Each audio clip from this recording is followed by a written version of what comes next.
Sapu lidi berwarna merah. Jumpa lagi di channel Immanuel dan Tamarah.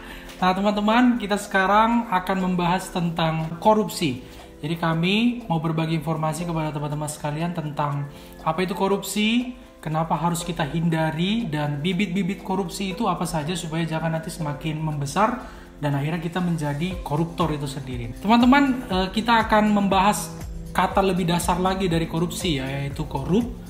Di Kamus Besar Bahasa Indonesia, kata korup itu didefinisikan atau diartikan sebagai buruk, rusak, busuk, suka memakai barang atau uang yang dipercayakan kepadanya, tentu dengan tidak adil ya, dipakai dengan tidak adil, dapat disogok dengan memakai kekuasaannya untuk kepentingan pribadi. Nah, kata kuncinya di sini adalah menyalahgunakan kekuasaan atau kepercayaan yang diberikan kepadanya untuk kepentingan pribadi. Jadi ini kata kunci dari kata korup ini, sehingga perbuatan itu disebut perbuatan yang rusak atau yang buruk. Kata korup sudah mulai dipakai sejak awal abad 14 teman-teman. Dari bahasa Prancis kuno waktu itu, yaitu corrupt, yang artinya tidak sehat, jahat, buruk, rusak, kasar.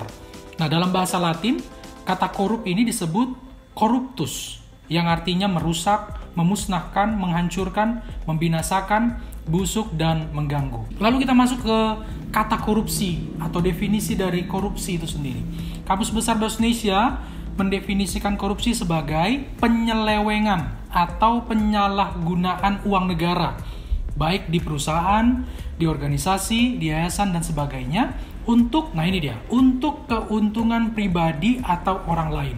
Jadi bukan untuk keuntungan perusahaan, bukan untuk keuntungan organisasi itu, bukan untuk keuntungan yayasan, bukan untuk keuntungan orang banyak, tetapi uang negara itu atau kekuasaannya itu diselewengkan, disalahgunakan untuk kepentingan pribadinya atau sekelompok orang. Ini definisi korupsi menurut Kamus Besar Bahasa Indonesia. Nah, kata korupsi ini tadi kan kata korup. Ini sekarang kata korupsi sudah dipakai juga sejak pertengahan abad 14. Yang juga bahasa Prancis ini, corruption, yang artinya sebuah tindakan yang membuat menjadi busuk atau terputus. Nah, kata corruption ini di abad ke-14 juga bisa berarti pengotoran spiritual, kejahatan moral, dan kejahatan. Jadi saya pun juga bisa memahami bahwa di abad ke-14, pelaku-pelaku tindakan koruptif ini atau korupsi ini juga ada di kelompok-kelompok agama, atau pelaku-pelakunya itu justru orang-orang yang beragama, sehingga dia disebut juga sebagai pengotoran spiritual.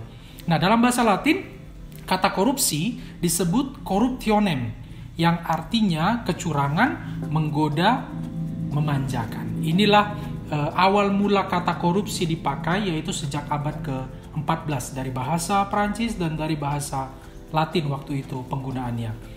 Nah teman-teman, kita masuk ke dalam Alkitab, hubungan antara korupsi dengan Alkitab, bahwa memang ternyata teman-teman tidak ada kata korupsi di dalam Alkitab. Mulai dari Kejadian sampai Wahyu, kita tidak akan menemukan kata korupsi atau korup di dalam Alkitab kita. Tetapi perilaku yang menyerupai korupsi itu ada dicatat dalam Alkitab. Cukup banyak. Beberapa contohnya, di Amsal 15 ayat 27. Dalam Alkitab disebutkan seperti ini, siapa loba akan keuntungan gelap, mengacaukan rumah tangganya, tetapi siapa membenci suap akan hidup.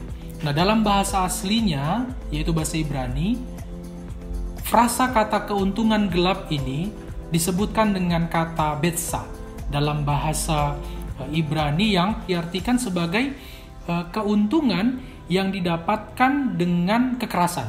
Nah, itulah arti kata betsa dalam bahasa Ibrani yang oleh Alkitab diterjemahkan sebagai keuntungan gelap.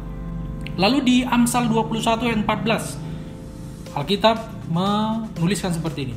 Pemberian dengan sembunyi-sembunyi memadamkan marah, dan hadiah yang dirahasiakan meredakan kegeraman yang hebat. Nah, jadi pemberian dengan sembunyi-sembunyi ini dalam Alkitab berbahasa Ibrani dia disebut matan. Matan itu artinya bisa juga hadiah, bisa juga pemberian, tetapi diberikan dengan sembunyi-sembunyi. Tentu ada maksud yang tidak baik di balik itu, sehingga Perilaku ini pun bisa didefinisikan juga sebagai perilaku koruptif. Lalu Keluaran 23 ayat 8 menuliskan seperti ini. Suap janganlah kau terima, sebab suap membuat buta mata orang-orang yang melihat dan memutarbalikkan perkara orang-orang yang benar. Nah, kata suap di dalam terjemahan aslinya yaitu bahasa Ibrani dituliskan dengan syakat yang ya bisa diartikan sebagai suap ataupun sogo. Dan kata sogo itu ada di ayat berikutnya, yaitu Yesaya pasal 1 ayat 23 yang menuliskan seperti ini. Para pemimpinmu adalah pemberontak dan bersekongkol dengan pencuri. Semuanya suka menerima suap dan mengejar sogo. Mereka tidak membela hak anak-anak yatim dan perkara janda-janda tidak sampai kepada mereka. Nah, kata sogok di sini berbeda dengan kata suap di ayat yang sebelumnya tadi. Kata sogok di sini di dalam bahasa Ibrani dituliskan shalmon, yang artinya memang sama dengan suap. Sogok sama dengan suap, yaitu pemberian dengan tujuan yang tidak baik atau pemberian yang tidak dilakukan dengan benar.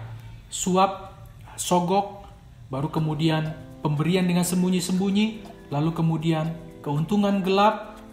Itu semuanya adalah perilaku-perilaku koruptif yang dicatat di dalam Alkitab. Nah, teman-teman, oleh karena itu, kenapa kita harus melawan korupsi atau kenapa kita harus menghindari korupsi? Karena korupsi itu bertentangan dengan firman Tuhan. Yang kedua, korupsi itu tidak menjunjung kebenaran. Yang ketiga, korupsi itu merusak tatanan hukum dan persaingan yang sehat. Jadi segala sesuatu yang bertentangan dengan firman Tuhan, segala sesuatu yang tidak memihak kepada kebenaran, segala sesuatu yang merusak tatanan hukum kita dan merusak persaingan yang sehat, ya harus kita lawan. Dan korupsi ada di pihak itu, sehingga kita harus melawannya, atau kalaupun kita tidak bisa melawannya, kita hindari dia. Nah, teman-teman, ternyata korupsi itu tidak muncul tiba-tiba.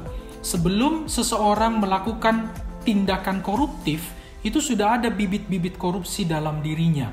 Yang bisa jadi itu ada dalam diri kita, yang kalau tidak kita musnahkan cepat-cepat, yang kalau tidak kita sembuhkan cepat-cepat, jangan-jangan nanti kita yang akan menjadi koruptor-koruptor berikutnya. Apa saja bibit-bibit korupsi itu? Yang pertama, teman-teman, titip absen. Titip absen ini bibit korupsi. Memang dia bukan perilaku koruptif, belum. Orang yang titip absen itu belum disebut sebagai koruptor. Tetapi orang yang sering melakukan titip absen, sudah ada bibit-bibit korupsi sama dia. Karena apa? Dia menyalahgunakan statusnya untuk dibuat kepada orang lain menjadi perbuatan yang tidak baik. Ini yang menjadi bibit korupsi yang pertama. Yang kedua, dalam dunia akademis ada dikenal istilah plagiarisme atau penjiplakan atau pengkopian secara tidak sah karena tidak mendapat izin atau tidak mencantumkan dari mana sumber dia mengkopi atau menyadur tulisannya itu atau pernyataannya itu. Nah, plagiarisme ini juga adalah bibit korupsi. Hati-hati terhadap ini. Yang ketiga, menyontek. Karena dia apa? Dia melakukan perbuatan yang busuk dengan cara mengambil hak orang lain, yaitu jawaban, untuk dia pakai tanpa seizin oleh orang tersebut ataupun penguji dari ujian tersebut. Yang terakhir, ini cukup umum, yaitu bohong atau tidak jujur. Jadi perkataan bohong kita atau tindakan kita yang tidak jujur itu, teman-teman, ini bisa menjadi bibit korupsi yang kalau tidak segera kita musnahkan atau segera tidak kita tinggalkan, nanti kita akan berpotensi untuk menjadi koruptor di kemudian hari. Lalu apa usaha kita untuk menghindari korupsi atau melawan korupsi? Yang pertama, teman-teman, tingkatkan moralitas. Moralitas ini berhubungan dengan perbuatan ya. Dan intelektualitas, ini berhubungan dengan pemikiran atau pemahaman. Jadi tingkatkan perbuatan kita, tingkatkan juga pemahaman kita menjadi lebih benar supaya kita bisa menghindari dan melawan korupsi. Yang kedua, usaha kita adalah kalau teman-teman adalah pemimpin ataupun orang-orang yang berpotensi menjadi pemimpin, nantinya tempatkan orang-orang yang tidak mencintai harta dan kuasa pada posisi-posisi yang vital. Ini bisa menjadi usaha kita untuk mengurangi atau mempersempit perilaku-perilaku koruptif. Jadi jangan tempatkan orang-orang yang cinta harta, cinta kuasa, mengejar jabatan di posisi-posisi yang vital. Nanti dia akan berpotensi menjadi koruptor dan kita pun akan terseret-seret ke situ. Yang ketiga, teman-teman, usaha kita adalah tidak tabu, tidak pantang untuk membicarakan dampak korupsi. Jadi anggaplah korupsi ini sebagai hal yang wajib atau sehat untuk dibicarakan, sehingga kita tidak menutup diri atau menahan diri setiap kali mau menanggapi tentang korupsi. Jadi jangan tabu membicarakan tentang korupsi. Ini usaha kita. Yang terakhir, sesuaikanlah pengeluaran kita atau gaya hidup kita dengan pendapatan kita. Nah, ternyata pengeluaran atau gaya hidup yang tidak sesuai dengan pendapatan ini juga akan membuat kita nanti menjadi berpotensi melakukan tindakan korupsi. Karena apa? Karena kita berusaha untuk memenuhi keinginan kita, padahal pendapatan kita atau pemasukan kita tidak bisa mengakomodir itu. Akhirnya kita melakukan tindakan-tindakan yang curang, busuk, kotor, dan rusak, dan itu semua adalah definisi dari korupsi. Demikian teman-teman, informasi singkat dan sederhana dari kami, Immanuel dan Tamara, tentang korupsi, sehingga kita bisa semakin paham apa itu korupsi untuk kita lawan, untuk kita hindari. Sekarang korupsi ini sudah ada di mana-mana. Di rumah tangga, di sekolah, di gereja, di instansi pemerintahan, hampir di mana-mana tindakan-tindakan koruptif itu ada. Sehingga kita yang hidup di mana-mana ini menjadi pelaku-pelaku untuk melawan dan menghindari korupsi. Semangat terus teman-teman, dan sampai jumpa di video kami berikutnya.